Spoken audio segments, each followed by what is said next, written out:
देखिए, अगर मैं आपसे कहूं कि अगर हम एक ड्रॉप ऑफ फूड कलरिंग को ड्रॉप करेंगे ग्लास ऑफ वाटर में, तो हमें पता है कि कलरिंग पूरे ग्लास में फैल जाएगी। अब जरा इमेजिन कीजिए अपोजिट को, जहां पे टाइम को रिकॉग्नाइज किया जाता है बैकवर्ड्स, यानी कि पीछे चलता है।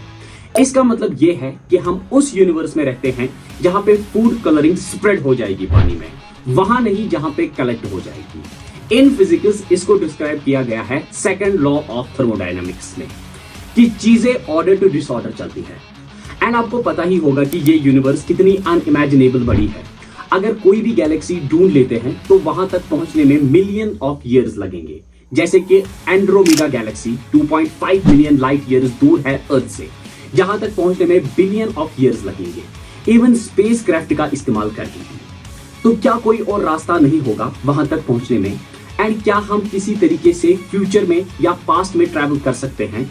एंड माइक मार्कम नाम के इंसान ने क्या सच में फ्यूचर ट्रैवल किया था? एंड अब अगर हम पास्ट में ट्रैवल कर गए तो हम कुछ चीजों को बदलने की कोशिश करेंगे, तो क्या प्रेजेंट में उसका इंपैक्ट पड़ेगा अगर हमने पास्ट में कोई चेंज कर दी? देखिए, टाइम इज रिलेटिव। अब आसान भाषा में समझाए तो टाइम किस रेट में पास हो जाएगा ये डिपेंड होता है आपके फ्रेम ऑफ रेफरेंस पर। कंफ्यूज? चलिए अब एग्जाम्पल से इसे पूरा क्लियर कर देते हैं। देखिए, हमारी यूनिवर्स एक चादर की तरह होती है जिसमें दो डायमेंशंस इन्वॉल्व होते हैं। नंबर 1 स्पेस, जो कि आपको पता ही होगा। Number 2 time. यस, टाइम भी, ये दोनों एक दूसरे से रिलेट होते हैं। अगर आपने स्पेस को किसी तरीके से बेंड कर दिया तो टाइम आपके लिए स्लो हो जाएगा। तो इसको कौन बेंड कर सकता है? ग्रेविटी, जो डिपेंड होती है मास पे। मास ज्यादा, ग्रेविटी ज्यादा। ग्रेविटी ज्यादा तो उतना ही मेश बेंड हो जाएगा। तो इस मेश को कौन बेंड करेगा बहुत ज्यादा? Black holes. और इसे जाना जाता है आइंस्टाइन की थ्योरी ऑफ जनरल रिलेटिविटी से। घबराइए मत, ब्लैक होल्स के बारे में भी हम आगे जानेंगे इस वीडियो में। तो जब आप किसी स्पेस क्राफ्ट में ट्रैवल कर रहे हो with the speed of light, तो आपके लिए टाइम वैसे ही होगा अपने जैसे, यानी कि 1 साल गुजारा होगा स्पेस में, अर्थ में बहुत साल गुजर गए होंगे। आपको कोई फर्क भी नहीं लगेगा 1 साल में, बट आप बहुत साल आगे जा चुके होंगे अर्थ के मुकाबले में। इसे आइंस्टाइन की थ्योरी ऑफ रिलेटिविटी कहते हैं।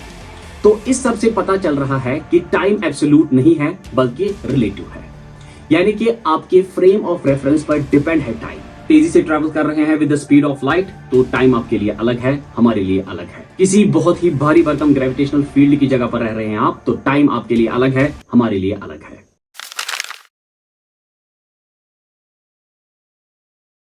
देखिए, ब्लैक होल्स के कंसेप्ट सीधे आपको लग रहे होंगे कि जनरल थ्योरी ऑफ रिलेटिविटी से रिलेटेड है। यानी अगर कोई प्लैनेट ब्लैक होल के नजदीक होगा एंड वहां पे अगर हमने कुछ टाइम स्पेंड किया, यानी कुछ आवर्स ही, तो हम अर्थ में बहुत साल आगे जा चुके होंगे। बट अब ब्लैक होल्स ये होते हैं जिनसे लाइट भी पास नहीं हो सकती है, यानी कि वो लाइट को एब्जॉर्ब करेंगे उतना उनमें ग्रेविटेशनल पावर होगा। देखिए, पहले याद रखिए आप कि इसे कहते हैं एक्रीशन डिस्क। अब जैसे कि ब्लैक होल्स में ग्रेविटेशनल पुल बहुत ज्यादा होता है, कुछ गैसियस मैटर या बाकी डेब्रिस ब्लैक होल की तरफ अट्रैक्ट होता है और उसकी तरफ फ्लोट करता है, जैसे सन के अराउंड प्लैनेट्स रिवॉल्व करते हैं सन की ग्रेविटेशन की वजह से। अब ब्लैक होल में ज्यादा ग्रेविटेशन है तो चीजें इस स्पीड में घूमती है कि वो फ्लोइंग फ्लूइड मैटर सा बन चुका होता। एंड अब इस एक्रीशन डिस्क का टेम्परेचर इमेजिन कर सकते हैं आप, इतना ही ज्यादा इसका टेम्परेचर होगा, 10 मिलियन डिग्रीज। अब ये disc heat, friction, magnetic and electrical forces के साथ स्पिन करती है, जिसे ऑब्जेक्ट के मटेरियल में एनर्जी पैदा होती है एंड ये डिस्क ब्राइटली ग्लो करने लगती है। तो ब्लैक होल के चुंगल से तो आपने देखा लाइट भी पास नहीं हो सकती है, बट एक है जो ब्लैक होल के चुंगल से भागा था, दैट इज G2। अब ये कैसे बच पाया था, इसकी बात किसी और वीडियो में करेंगे, वरना वीडियो जो है वो बहुत ही ज्यादा लंबा हो जाएगा।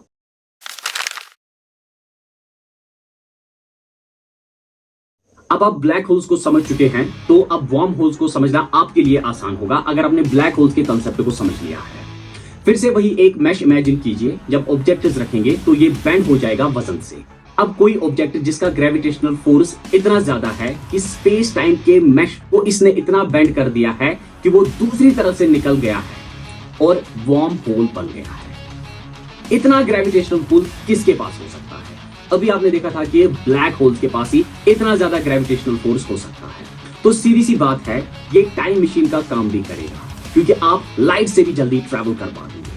अगर आप अंदर गए, आपने देखा कि ब्लैक होल की खासियत ये होती है कि वो चीजों को अंदर लेता है, यानी anything can enter but nothing can escape. अब वार्म होल के दूसरी साइड से ऐसी चीज होनी चाहिए जो ब्लैक होल के अपोजिट में काम करता हो, यानी कि ब्लैक होल चीजों को अपने अंदर लेता है, कोई ऐसी चीज डालनी है जो चीजों को अपने से बाहर फेंके। अब दूसरी तरफ से क्या चीज होगी? व्हाइट होल, जो कि सेम अपोजिट तरीके से ब्लैक होल से काम करती है। उसका कॉन्सेप्ट जो है वो अभी तक प्रूव नहीं है। अब एक खास बात, स्पाइरो पोलो एंड उनकी टीम ने गूगल के क्वांटम कंप्यूटर्स का इस्तेमाल करके दुनिया का सबसे पहला आर्टिफिशियल वार्म होल बना दिया है। बट ये लार्ज स्केल पे ऑपरेट किया जा सकता है या नहीं किया जा सकता है, ये तो आगे देखेंगे हम।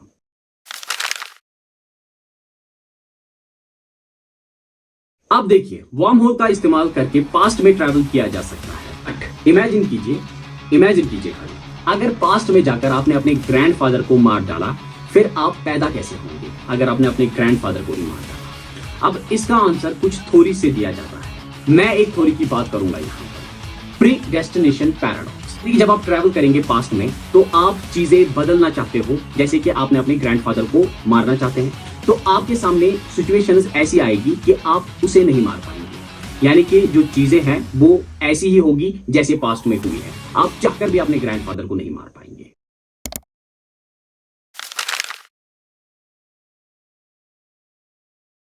देखिए, अब तो लॉजिकल सी बात है कि अगर हमने यहाँ पे टाइम ट्रैवल करने वाली मशीन बना, जहां पे हम ट्रैवल करना चाहते हैं वहां से भी तो टाइम मशीन होनी चाहिए ताकि आप निकल सके। ये तो सीधे से एक रूल है कि यहाँ पर भी टाइम मशीन होनी चाहिए एंड उस साइड से भी टाइम मशीन होनी चाहिए जहां पर आपको ट्रैवल करना है। इस रूल को तोड़ने वाला एक बंदा था जिसका नाम है माइक मार्कम। 1995 में वो एक जैकब लैडर के इलेक्ट्रिक डिवाइस पर काम कर रहा था। इस डिवाइस में बेसिकली पावरफुल लेजर की मदद से दो मेटल पोल्स के बीच की एयर को इलेक्ट्रिकल कंडक्टिव बनाते हैं। सिंपल मैनर में इलेक्ट्रिसिटी को पास किया जाता है बीचों बीच में। अब आप सोचेंगे कि ये तो एक सिंपल मैकेनिज्म है, बट यहां पर हीट सिग्नेचर देखने को मिला। एंड जब स्क्रू को बीच में रखा गया तो कुछ सोर्सेस कहते हैं कि स्क्रू गायब हो गया एंड कुछ कहते हैं कि कुछ डिस्टेंस दूर चला गया। तो उसने इसका एक पावरफुल वर्जन बनाया and without any proper trials खुद पे ही ट्राई कर दिया एंड उसके बाद माइक किसी को दिखा भी नहीं। एंड फिर सोर्सेज ये भी कहते हैं कि 1930 में एक लाश मिली थी जिसके पास सेल फोन था, बट 1930 में कहां से सेल फोन आया? एंड उस लाश की बॉडी रिजेंबल होती थी माइक मार्कम से। तो क्या माइक मार्कम एक फ्यूचर टाइम ट्रैवलर था? एंड ये तो एक थ्योरेटिकल बेस है, इसका कोई भी प्रूफ नहीं है कि वो माइक ही था। उम्मीद है कि वीडियो अच्छा लगा हुआ होगा। अगर आपको वीडियो पसंद आया है तो शेयर कीजिए। मिलते हैं अगले वीडियो में, तब तक के लिए ख्याल रखें।